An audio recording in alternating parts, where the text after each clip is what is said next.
Anthony Trollope and Thomas Hardy. There is just a little time left for a few words on Anthony Trollope and Thomas Hardy. Foundational to British comic writing, Trollope is certainly one of the inspirations for the later comic novels of, say, for example, Evil in War, in such works as Scoop in 1838 and Decline and Fall in 1832. Trollope, writing in the 1850s and 60s, his most famous novels are the series referred to as the Barchester Chronicles from 1855 to 1867.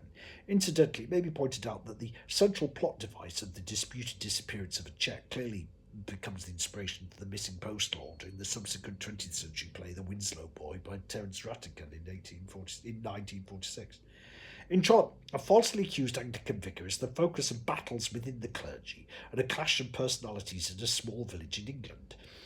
So much that is English humour is to be found here. Everything about the trope of more tea vicar stems from the literary and comic success of Trollope, although he also wrote more seriously. In The Way We Live Now, in 1855, a self-conscious attempt to modernise his style and make his work more relevant to the new moneyed world of international investment and finance.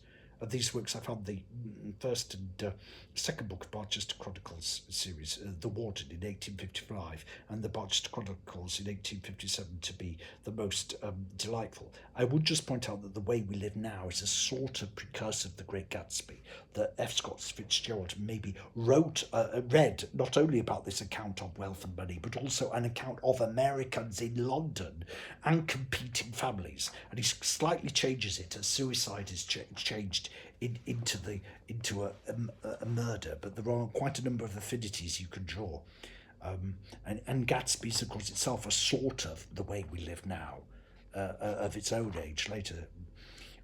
From Fielding's Tom Jones to Trollope, we can see a turn away from the big political continental issues and philosophy of the changing times of Victor Hugo's Revolution and Tolstoy's European War, towards the concern of how a man in love may persuade a young lady to love him when sitting on a park bench and she's not expecting it. It is a slap in the face for grandiosity and pomposity. I must mention Hardy. I of course read Tess of the D'Urbervilles 1891 and Jude the Obscure 1895 long ago, and admired them with their stoic understanding of hardship and pastoral acceptance of the rhythms of life, from the subsistence to the country to the towers of the town.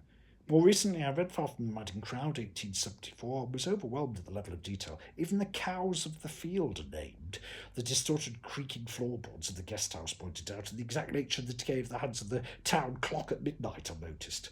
I have been reading Hardy's works in reverse order, but cannot say I have appreciated The Mayor of Casterbridge or The Return of the Native as much as the later works. Now, I think Hardy became a great novelist, but I might share with the author himself a questioning of why people did not rate his poetry more highly. I think although Hardy felt keenly that he was the observing stoic outsider, he was later taken to represent the quintessential English gentleman of belonging, despite in his novels the gentleman rarely epitomising good behaviour. It is in his heroines, with the exception of the last novel, Jude, that most character is seen as focus, is the central focus. That's with Tess of the D'Urbervilles and Bathsheba Everdeen. Hardy writes in the long tradition popularised by Samuel Richardson of men who write feelingly and compellingly on the injustices of man to woman. If Hardy, coming towards the end of the 19th century, represents the twilight of a beauty at the dusk of earlier times, uprooted by the brutal engines of the new, this brings with it a sense of completion of our survey of this century.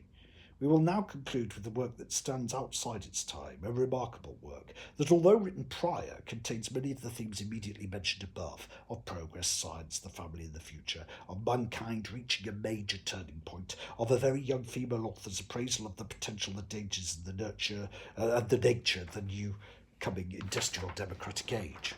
It is Mary Shelley's Frankenstein.